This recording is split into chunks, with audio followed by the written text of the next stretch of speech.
साथियों नमस्कार, मैं हरिश्चंद्र बर्णवाल इस वीडियो में आप सभी का स्वागत करता हूं। दोस्तों, हाई कोर्ट ने एक फैसला दिया है। वो फैसला अभूतपूर्व है। अब आपने देखा या नहीं देखा मुझे नहीं पता। मैंने मेन स्ट्रीम मीडिया में कोई डिबेट तो नहीं देखी, लेकिन जो इलाहाबाद हाई कोर्ट ने फैसला सुनाया है वो आजादी के बाद पहली बार इस तरह का फैसला है। इसके बड़े दूरगामी परिणाम होने वाले हैं। नुपुर शर्मा नाम आप जानते ही होंगे दोस्तों। कितना विवाद हुआ, आज भी मामला चल रहा है और हमको कोर्ट कचहरी में पूरा भरोसा है। जो होना है होने दीजिए, सही गलत अभी तो उस तरफ जाइए मत। लेकिन नुपुर शर्मा के मामले में एक और हिस्सा है दोस्तों, जिसमें पहली बार मुझे न्याय का साथ मिलते हुए दिख रहा है। आज जो मैं आपको मामला दिखाने जा रहा हूं ना, उसका सीधे नुपुर शर्मा से कोई लेना देना नहीं, ये भी बता देता हूं। वो मामला ही अलग है। लेकिन जब आप फैसले को देखेंगे दोस्तों, तब आपको समझ में आएगा कि नुपुर शर्मा से यह मामला कैसे जुड़ता है। मेरा निवेदन है दोस्तों, जरूर कमेंट करके अपनी राय दीजिएगा, क्योंकि जुडिशरी के इतिहास में ऐसा फैसला मैंने तो नहीं देखा। अगर आपने देखा हो तो बताइएगा, और किसी मेन स्ट्रीम मीडिया या सोशल मीडिया ने भी नहीं दिखाया। बड़ी बात यह है, यह बहुत बड़ा बदलाव है। यह कानून की शक्ल में है, यह बात समझ लीजिए। पूरे देश के लिए एक नजीर की तरह है। तो आपके कमेंट की प्रतीक्षा है दोस्तों। और साथ ही आपसे निवेदन है कि देखिए, अगर आपने हमारा नया गीत एचपी मेलोडी का नहीं देखा है तो जरूर देखिए, कमेंट में पिंड कर दिया है। साथ ही मेरी पुस्तक संघ की अनसुनी कहानियां अगर आपने नहीं पढ़ी हैं तो आप जरूर पढ़िए। आइए शुरू करते हैं दोस्तों। पहले कुछ बारीक जानकारी देता हूं। मैं अभी कोई खबर आपको नहीं दिखा रहा। बारीक जानकारी यह है कि यह मामला इलाहाबाद हाई कोर्ट का है। जस्टिस अरुण कुमार सिंह है। बरेली हिंसा का मामला है। उस मामले में रेहान नाम के शख्स ने जमानत याचिका लगाई। पिटिशनर रेहान, जो तौकीर रजा वाला मामला है। और फैसला क्या है यह भी बता देता हूं। एक नारा लगाते हैं ना, गुस्ताख नबी की एक सजा सरतन से जुदा। जानते हैं हाई कोर्ट ने क्या कहा है? हाई कोर्ट ने कहा है कि भारतीय संप्रभुता के खिलाफ है यह नारा। अब इस खबर को समझने के लिए आपको दो बैकग्राउंडर की खबर दिखाता हूं। पहली खबर देखिए, यह पिछले साल की खबर है। नुपुर शर्मा, जानते हैं ना, जब उनका विवाद खड़ा किया गया कुछ लोगों के द्वारा, तो जो सुप्रीम कोर्ट में अभी चीफ जस्टिस ऑफ इंडिया है, उन्होंने क्या कहा था? उन्होंने सारा इल्जाम इन्हीं पर मढ़ दिया। और उसके बाद देश भर में क्या हुआ? सर तन से जुदा के नारे लगने लगे। इसमें अजमेर दरगाह के खादिम ये भी थे। गिरफ्तारी हुई, लेकिन बरी कर दिया गया। आप सोचिए, आप कन्हैया लाल वाला तो मामला नहीं भूले ना भाई। घटना हो चुकी है, नारे ही नहीं लगे। लेकिन इतना बड़ा नारा सरतन से जुदा लगाने वाले को 6 लोगों को बरी कर दिया। और उसके बाद तो आप देखिए पूरे देश में कैसी कैसी कहानियां आई थी। आप देखिए, इसमें एक वकील ने नुपुर शर्मा या कन्हैया लाल के समर्थन में कैंडल मार्च किया तो सरतन से जुदा के पोस्टर लग गए। यानी जिसको मन जो आए कर लीजिए। क्या आपको भारतीय न्याय व्यवस्था पर भरोसा नहीं है? कानून पर भरोसा नहीं है? अब आप लेटेस्ट मामले में आइए दोस्तों, तब आपको समझ में आएगा कि यह कितना बड़ा मामला है। इलाहाबाद हाई कोर्ट ने क्या कहा है देख लीजिए। देश की संप्रभुता के लिए चुनौती है सरतन से जुदा का नारा। और जो बरेली दंगे का आरोपी है, उसकी जमानत याचिका खारिज कर दी गई। अभी आपको मैंने दिखाया ना नुपुर शर्मा का मामला, खादिम ने लगाया था, सभी बरी हो गए। यहां पर जमानत याचिका खारिज कर दी गई। क्यों? क्योंकि इलाहाबाद हाई कोर्ट के जस्टिस ने यह कहा कि यह नारा देशद्रोह और संविधान को चुनौती है। यह भारतीय कानून की सत्ता को न केवल चुनौती देता है, बल्कि यह देश की संप्रभुता और अखंडता के भी खिलाफ है। आज के वीडियो में दोस्तों मैं एक एक चीज आपको पढ़ करके सुनाता हूं। मैंने पूरा निकाला है और देखिए आजकल एआई का ज़माना है, ट्रांसलेशन भी कर लिया मैंने बहुत शीघ्रता के साथ। अब मैं आपको एक एक करके कुछ चीज़ें बताता हूं दोस्तों। पहले तो एक बेसिक चीज़ जो इस फैसले का हिस्सा है, ये सिर्फ ऐसा नहीं है कि बोल दिया गया, ये ऑब्जर्वेशन नहीं है दोस्तों, ये फैसले में लिखा है, ये मैं पढ़ रहा हूं। ये 12वां नंबर पॉइंट है। इन view of above analysis it is clear that, मैं अब इसको हिंदी में पढ़ता हूं।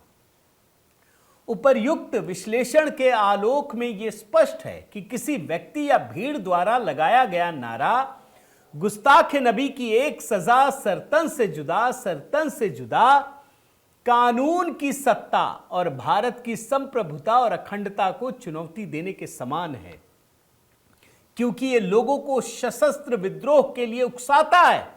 इसलिए ये कृत्य न केवल धारा 152 बीएनएस के तहत दंडनीय होगा, बल्कि इस्लाम के मूल सिद्धांतों के भी विरुद्ध है।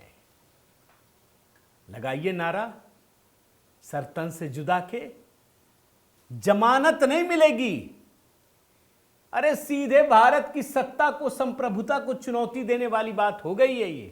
ये इलाहाबाद हाई कोर्ट का फैसला है। कहां से जुड़ा हुआ? बरेली हिंसा से जुड़ा हुआ। दोस्तों आपको ध्यान हो 22 सितंबर 2025 को, इसी साल की बात बता रहा हूं, 22 सितंबर, आई लव मोहम्मद, इसको लेकर के आप जानते हैं कि बहुत सारी चीजें हुई और बरेली में बड़ी हिंसा हुई थी। तौकीर रजा के इशारे पर 500 लोगों की भीड़ जमा हो गई, भारी हिंसा हुई और तौकीर रजा पर भड़काने का आरोप लगा। 26 सितंबर से ही यह न्यायिक हिरासत में है और उस दौरान एक रेहान नाम का शख्स भी था, उसी ने जमानत याचिका डाली। उसी की जमानत याचिका को खारिज करते हुए इलाहाबाद हाई कोर्ट ने इतनी बड़ी टिप्पणी की है और अदालत ने अपने फैसले में कहा दोस्तों कि तौकीर रजा ने भीड़ को हिंसा के उकसावे के लिए सिर तन से जुदा के नारे लगवाए। मैं एक हिस्सा आपको दिखाता हूं, आपको बड़े धैर्यपूर्वक सुनना पड़ेगा। मैंने बहुत मेहनत की है दोस्तों ये समझने के लिए कि आखिर इलाहाबाद हाई कोर्ट ने ये क्यों कहा, कैसे कहा, वो सब समझने के लिए जरा सुनिए। मैं कोट अनकोट में पढ़ता हूं।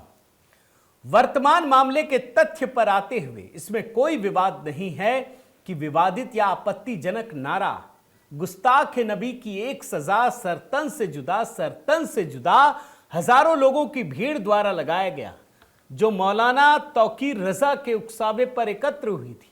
जब पुलिस ने भीड़ को रोका और यह सूचित किया कि धारा 163 भारतीय न्याय संहिता के अंतर्गत आदेश लागू होने के कारण वे एकत्र नहीं हो सकते, उनकी सभा अवैध है और उनसे इस्लामिया सेंटर इंटर कॉलेज में एकत्र न होने का अनुरोध किया गया, तब लोगों ने पत्थरबाजी शुरू कर दी, पेट्रोल बम फेंके, फायरिंग की, जिससे कई पुलिसकर्मी घायल हो गए। उन्होंने सार्वजनिक और निजी संपत्ति को भी क्षतिग्रस्त किया। इसके बाद कई व्यक्तियों सहित जो याचिका करता है उसको भी मौके से गिरफ्तार किया गया। जमानत याचिका खारिज कर दी। रिपोर्ट आप समझ जाइए, फैसला यही है कि उसकी जमानत याचिका खारिज हो चुकी है। अब इस फैसले में अदालत ने क्या क्या सबूत देखे दोस्तों, वो मैं आपको दिखाता हूं। देखिए इस हिस्से को पढ़िए, पूरा तो आपको दिखा रहा हूं लेकिन उस पर्टिकुलर हिस्से को भी दिखाना चाहता हूं। क्या लिखा है? केस डायरी में पर्याप्त सामग्री उपलब्ध है, सबूतों की बात हो रही है, जिससे स्पष्ट होता है कि पिटिशनर एक अवैध सभा का हिस्सा था, जिसने न केवल भारतीय विधिक व्यवस्था की सत्ता को चुनौती देने वाले आपत्तिजनक नारे लगाए, बल्कि पुलिस कर्मियों को भी चोट पहुंचाई। मतलब सारे सबूत की बात हुई और उसके बाद इसे खारिज कर दिया गया। अगला हिस्सा आपको दिखाता हूं दोस्तों। अदालत ने आखिर किस आधार पर कहा कि सरतन से जुदा नारा देशद्रोह और संविधान को चुनौती है? इसमें बड़ा अच्छा वो जिक्र करते हैं दोस्तों, सभी चीजों का जिक्र करते हैं, हिंदू मुस्लिम सिख सबका जिक्र करते हैं। मजे की बात देखिए, मैं आपको जो 9वां पॉइंट है ना उसके हिस्से को कोट अनकोट करके पढ़ता हूं। सामान्यतः प्रत्येक धर्म में नारे या उद्घोष प्रयोग किए जाते हैं, परंतु इन नारों का उद्देश्य भगवान या गुरु के प्रति सम्मान प्रकट करना होता है। जैसे मुस्लिम धर्म में नाराए तकबीर के बाद अल्लाहू अकबर कहा जाता है, जिसका अर्थ है ईश्वर सबसे महान है और इस पर कोई विवाद या आपत्ति नहीं है। इसी प्रकार सिख धर्म में उद्घोष जो बोले सो निहाल, सत श्री अकाल, ये भी ईश्वर को परम शाश्वत सत्य के रूप में स्वीकार करना है और इस उद्घोष को गुरु गोविंद सिंह जी ने लोकप्रिय बनाया। इसी तरह हिंदू धर्म में प्रसन्न और आनंदमय अवसरों पर जय श्री राम या हर हर महादेव जैसे नारों का उच्चारण किया जाता है।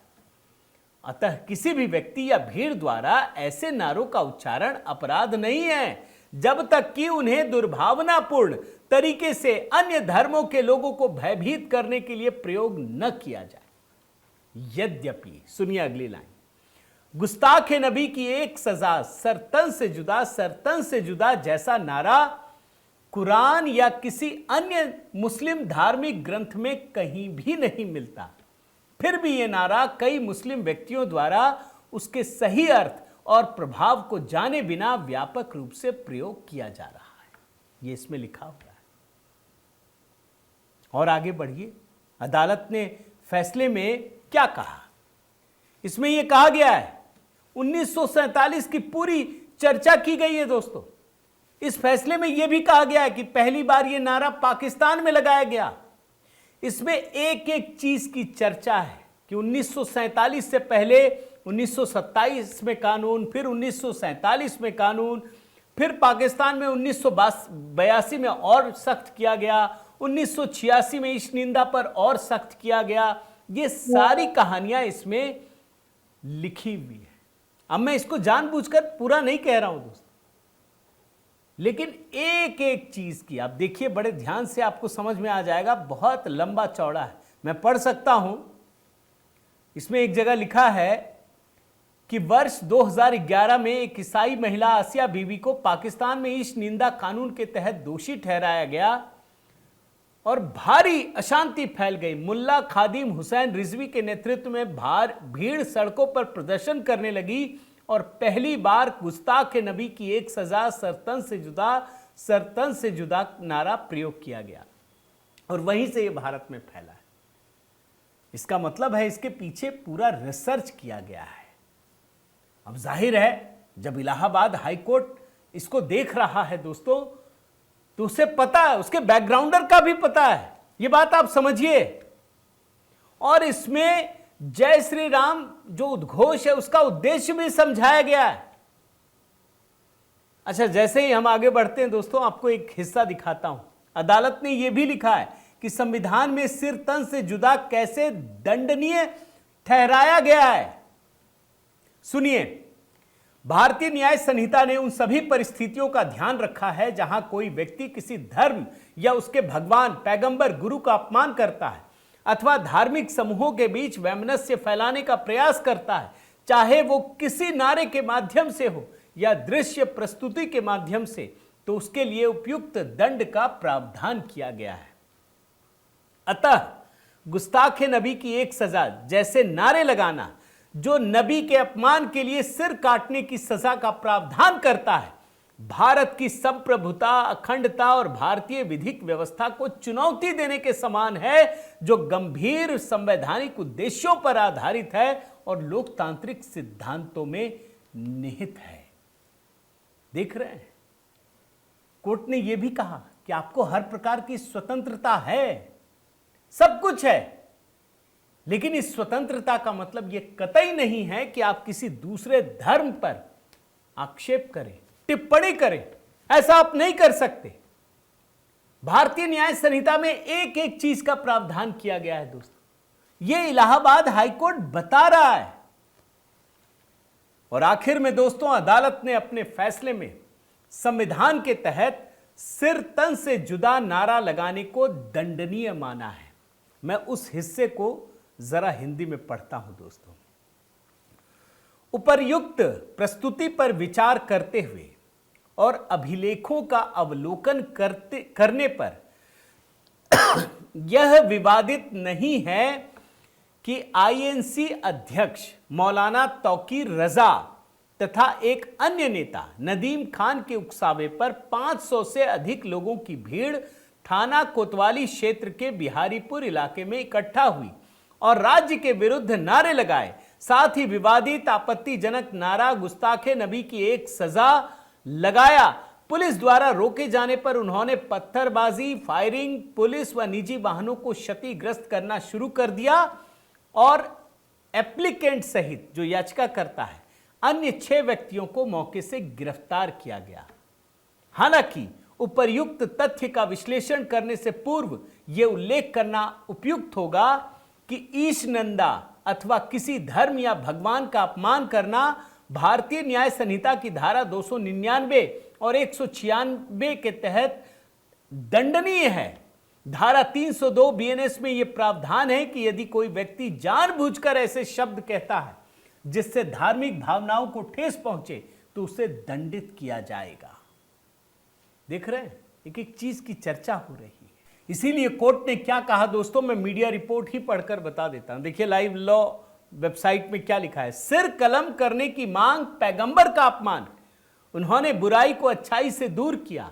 इलाहाबाद हाईकोर्ट ने दुर्व्यवहार के बावजूद महिला के प्रति उनकी दयालुता को याद किया। कई उदाहरण देते हैं इलाहाबाद हाईकोर्ट के जस्टिस। जरा एक हिस्सा और पढ़ता हूं दोस्तों, ये भी मैं फैसले का हिस्सा पढ़ रहा हूं, हिंदी में करके पढ़ रहा हूं। कई ऐसे उदाहरण हैं जो दर्शाते हैं कि पैगंबर मोहम्मद ने लोगों द्वारा अपमानित किए जाने के बावजूद हमेशा दया और करुणा दिखाई और उन्होंने कभी किसी व्यक्ति का सिर काटने की इच्छा या अभिव्यक्ति नहीं की। फिर वो एक घटना बताते हैं जिसमें एक महिला के बारे में बताते हैं कि उनकी दयालुता को दिखा रहे हैं।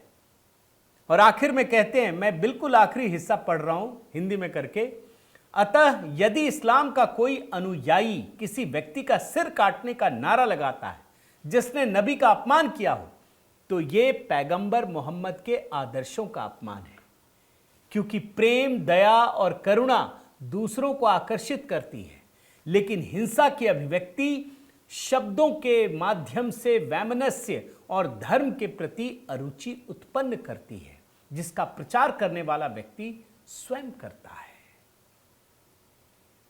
तो मोटे अर्थों में अगर कहा जाए दोस्तों, सीधे सपाट शब्दों में, तो ये जो नारा लगाते हैं ना, अब ये नहीं चलेगा। ये भारत की सत्ता को चुनौती देने वाला है, भारत के कानून व्यवस्था को चुनौती देने वाला है, भारत की संप्रभुता को चुनौती देने वाला है। आप जाइए, कानून का सहारा लीजिए, अदालत जाइए, आप नहीं कर सकते। अब देखिए, जो मैंने नुपुर शर्मा के मामले में कहा दोस्तों, भाई नुपुर शर्मा दोषी है नहीं है ये तो अदालत पे ही छोड़ना पड़ेगा ना, आप खुद फैसला कीजिएगा। भाई अदालत में चल रहा है मामला, चलने दीजिए, जो फैसला आए अदालत तय करे। आप हाथ जो है कानून हाथ में नहीं ले सकते। इलाहाबाद हाईकोर्ट का ये फैसला दोस्तों बहुत बड़ा है, बहुत बड़ा है। हो सकता है लोगों को समझ में ना आया हो, लेकिन मैं मानता हूं कि यह फैसला भारतीय कानून के प्रति लोगों का जो विश्वास है उसको और प्रबल करेगा। उम्मीद है दोस्तों ये वीडियो आपको पसंद आया होगा, जरूर कमेंट कीजिएगा। आपसे निवेदन है कि अगर आपने चैनल सब्सक्राइब नहीं किया है तो जरूर कीजिए, लाइक कीजिए, बेल आइकन दबाइए। और हाँ दोस्तों, HB मेलोडी, वहाँ नए गीत हमने अपलोड किए हैं, देखिए। बहुत बहुत धन्यवाद। जय सिया राम।